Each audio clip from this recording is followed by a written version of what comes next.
नमस्कार साथियों, आप लोग का स्वागत है एक और नए वीडियो में। इस वीडियो में हम शुरू करने वाले हैं सार संग्रह किरण पब्लिकेशन सामान्य ज्ञान सारे संग्रह, जो कि है किरण पब्लिकेशन का। ठीक है, जीव विज्ञान शुरू करेंगे।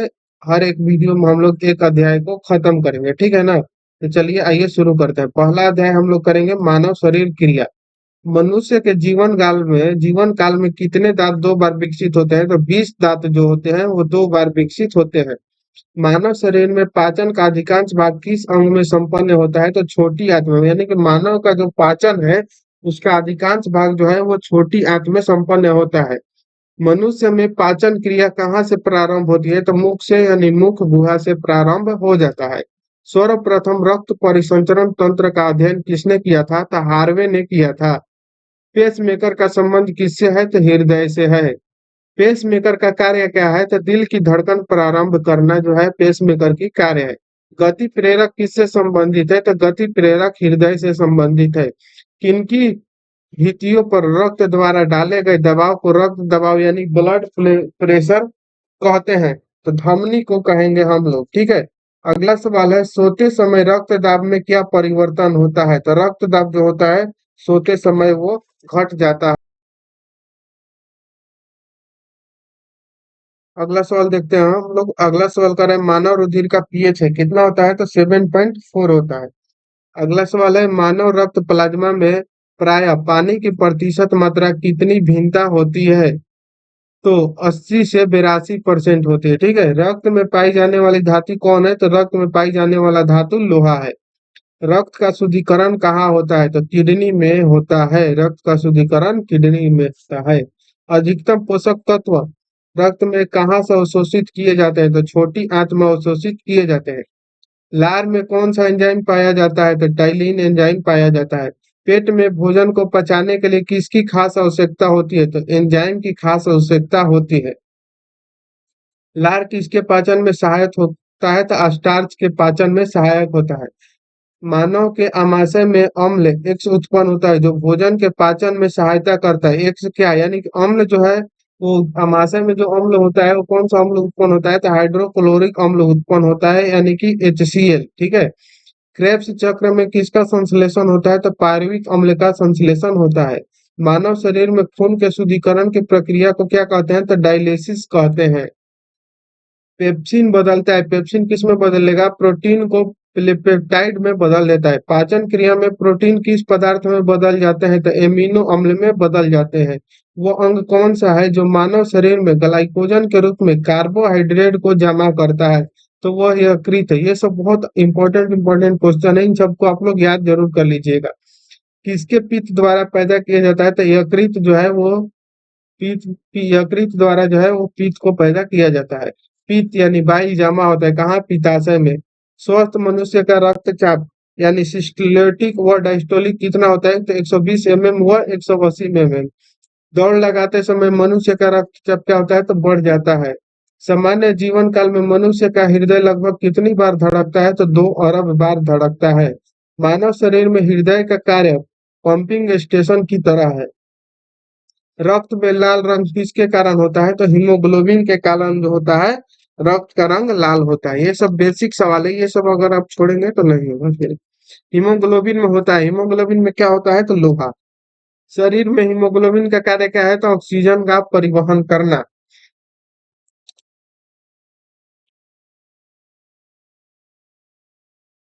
कह रहा है कि हीमोग्लोबिन किसका महत्वपूर्ण घटक है? तो आरबीसी का। हीमोग्लोबिन का कार्य क्या है? तो ऑक्सीजन ले जाना।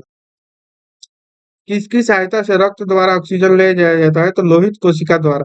जब कोई बाहरी पदार्थ मानव रुधिर प्रणाली में प्रविष्ट होता है तो प्रक्रिया कौन प्रारंभ करता है?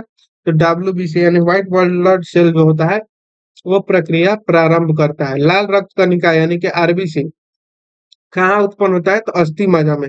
आरबीसी का कब्रिस्तान कहा जाता है किसको? तो पलीहा को कहा जाता है, स्प्लीन को।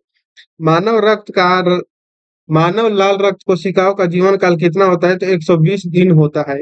पचे हुए भोजन में मौजूद विषैले पदार्थ का कौन सा अंग अवशोषण कहलाता है? तो यकृत। मानव शरीर में लाल रक्त कण का निर्माण कहाँ होता है? तो अस्थि मज्जा में होता है।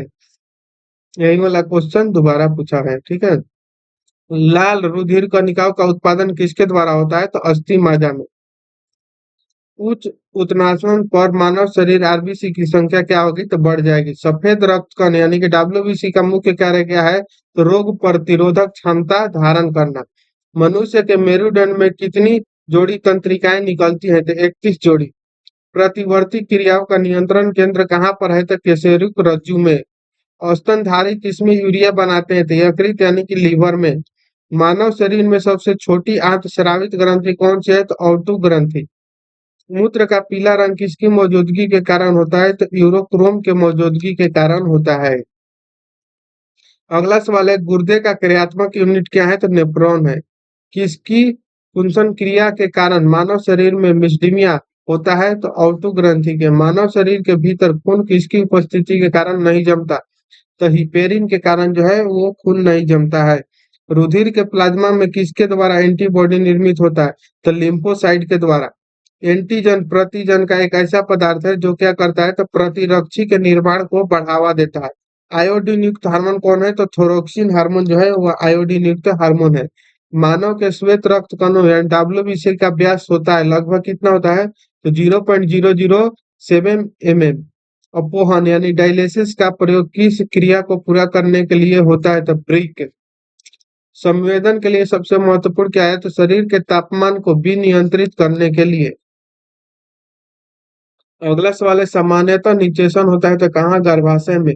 एम्ब्रियोसिस एक तरीका है जो बताता है भ्रूण के लिंग का। मानव शरीर में रक्तचाप नियंत्रित होता है अधिवृक्क ग्रंथि से। जीवन रक्षक हार्मोन किस ग्रंथि से स्रावित होता है तो एड्रिनल ग्रंथि से। मानव शरीर की किस ग्रंथि को मास्टर ग्रंथि कहते हैं तो पीयूष ग्रंथि को। मानव मनुष्य के शरीर की सबसे छोटी ग्रंथि कौन है तो पिट्यूटरी ग्रंथि है। गर्भाशय में शिशु विकास की जानकारी है तो किसको प्रयोग किया जाता है तो अल्ट्रासाउंड का प्रयोग किया जाता है। भ्रूण के विकास के लिए किस अंग के द्वारा खाद्य पूर्ति की जाती है तो बीजांडांश द्वारा। स्त्रियों को नसबंदी को कहा जाता है ट्यूबेक्टोमी। गाय और भैंस के थनों में दूध उतारने के लिए किस हार्मोन का प्रयोग किया जाता है तो ऑक्सीटोसिन हार्मोन का प्रयोग किया जाता है। थायराइड ग्रंथि में थोरोक्सिन स्रावित करने के लिए उत्तेजित करने वाला अंतःस्रावित हार्मोन कौन सा है तो टीएसएच हार्मोन है। ठीक है। मायोग्लोबिन में कौन सी धातु होती है तो तांबा होता है।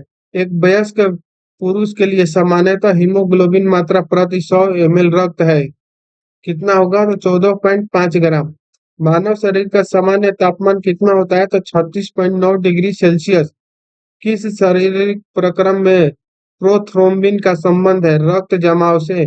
शरीर में सबसे बड़ी अंतःस्रावी ग्रंथि कौन सी है तो ओवटू यानी कि थायराइड ग्रंथि। अंतःस्रावी ग्रंथि कहेगा तो ओवटू यानी कि थायराइड ग्रंथि होगा। कौन सा हार्मोन लड़ो उड़ो हार्मोन कहलाता है तो एड्रिनल हार्मोन जो होता है लड़ो उड़ो हार्मोन कहलाता है। इंसुलिन है एक प्रकार का। इंसुलिन क्या है एक प्रकार का तो हार्मोन।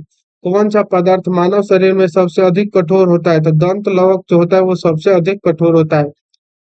किस कोशिका में इंसुलिन स्रावित होता है तो बीटा कोशिका में इंसुलिन स्रावित होता है। इंसुलिन उत्पादित होता है पेनक्रियाज द्वारा। ऑक्सीजन की उपस्थिति में सुक्रोज का CO2 एवं जल में ऊर्जा निर्मित होने के साथ पूर्ण रूपांतरित होने को क्या कहते हैं तो वायु श्वसन कहते हैं। हमारी छोड़ी हुई सांस की हवा में CO2 की मात्रा लगभग कितनी होती है तो 4%। हृदय वंचित है ऐच्छिक पेशी से जो है हृदय वंचित है। मनुष्य में त्वचा किस स्थान पर सबसे अधिक मोटी होती है तो तलुए पर सबसे मोटा होता है। मानव शरीर का सबसे बड़ा अंग कौन सा है तो फेफड़ा। मानव त्वचा को रंग देने वाला वर्णक कौन सा है तो मेलानिन है जो वो मानव शरीर के त्वचा है उसको रंग देता है। कंडरा यानी टेंडम जोड़ता है पेशी की हड्डियों को जोड़ता है। मानव शरीर में कौन ग्रंथि ऐसी है जिसका संबंध शरीर के उत्तेजना से है तो अधिवृक्क ग्रंथि। आदमी के कंठ के किस भाग को ऑटू यानी उदर एड्सम एप्पल कहा जाता है तो थायराइड उपस्थिति को। मानव का मस्तिष्क लगभग कितने ग्राम का होता है तो 1350 ग्राम का। मानव शरीर में सबसे लंबी अस्थि कौन सा है तो उरु अस्थि है। मुख्यतः इसकी उपस्थिति के कारण मुख्यतः किसकी उपस्थिति के कारण मानव शरीर उच्च वायुमंडलीय दाब के अंतर्गत भी बिना उजला रहता है तो कोशिकाओं में तरल। आंख के रेटिना की परंपरागत कैमरा को निम्नलिखित में से किस भाग में तुलना की जा सकती है तो फिल्म में। ठीक है।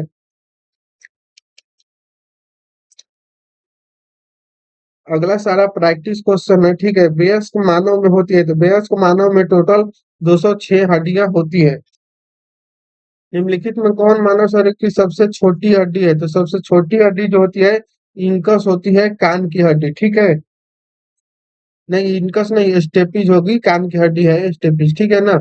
अगला सवाल है, शल्य क्रिया में ऑर्थोप्लास्टी क्या है? तो ऑर्थोप्लास्टिक कूल्हे के जोड़ की प्रतिस्थापन है। एंजाइम मूल्यतः क्या है? तो एंजाइम एक मूल्यतः प्रोटीन है। एक स्वस्थ व्यक्ति का हृदय 1 मिनट में औसतन कितनी बार धड़कता है? तो 72 बार। हृदय कब आराम करता है? तो हृदय दो धड़कनों के बीच। ये क्या दिया हुआ है, दो धड़कनों के बीच? अगला सवाल देखते हैं हम लोग, मानव कलाई में नाड़ी संपंदन करती है, नाड़ी जो है स्पंदन करती है कहाँ? हृदय के बराबर। अगला सवाल है, लाख रक्त कणिकाएं मुख्यतः बनती है कहाँ? अस्थि मज्जा में बनता है। ये तो 3-4 बार क्वेश्चन कर चुके हम लोग। रक्त जमने में किस तत्व की मुख्य भूमिका होती है? यानी सीए की। मनुष्य में सामान्य निरंग यानी कि फास्टिंग रुधिर शर्करा स्तर प्रति 100 ml रुधिर होती है, 80 से 100 mg। नेक्स्ट सवाल देखते हैं हम लोग, अधिक ऊंचाई पर मानव शरीर में लाल रक्त कणिका की संख्या क्या होती है? संख्या में बढ़ जाएगी। मानव शरीर में कोलेस्ट्रॉल का सामान्य स्तर कितना होता है? तो 140 से 180 mg होता है। यदि किसी व्यक्ति की रुधिर वाहिकाओं की त्रिज्या कम हो जाए तो उसका रक्त दाब क्या होगा? तो बढ़ जाएगा। मानव शरीर के किस अंग में लसिका कोशिकाएं बनती है? तो दीर्घ अस्थि में। स्तन पापियों पाइयों में संवेदन ग्रंथि मूल संबंधित है किससे? ताप नियम से। मानव हृदय में कक्ष की संख्या कितनी होती है? तो 4 होती है, ठीक है। मधुसूदन यानी इंसुलिन अंतःस्रावी एक क्या है? तो ग्लाइकोलिपिड है। मानव शरीर में पैरों की हड्डियां है, फिबुला एवं टिबिया जो है ये पैरों की हड्डियां है। गर्भाशय यानी कि ओम के लिए वैकल्पिक शब्द क्या है? तो यूट्रस। हीमोग्लोबिन की अधिकतम बंधुता होती है ऑक्सीजन के लिए कौन सी ग्रंथि से हार्मोन को स्रावित करती है? तो एड्रिनल ग्रंथि। मानव शरीर में हार्मोन में से कौन सा रक्त कैल्शियम और फास्फोरस को विनियमित करता है? तो पराउटो यानी हार्मोन। मानव में शरीर के किस भाग में शुक्राणु यानी डिंब को निषेचित फर्टिलाइज करता है? तो डिंबवाहिन नली में।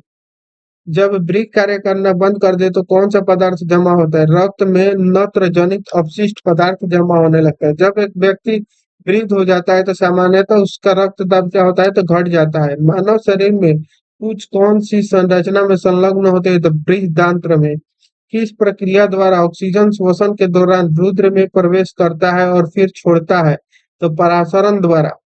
कौन सा एक अंग वसा का वंजन कर कोलेस्ट्रॉल उत्पन्न करता है? तो यकृत। सेरेब्रम किससे संबंधित है? तो मस्तिष्क से संबंधित है। मनुष्य के मस्तिष्क का सबसे बड़ा भाग कौन सा है?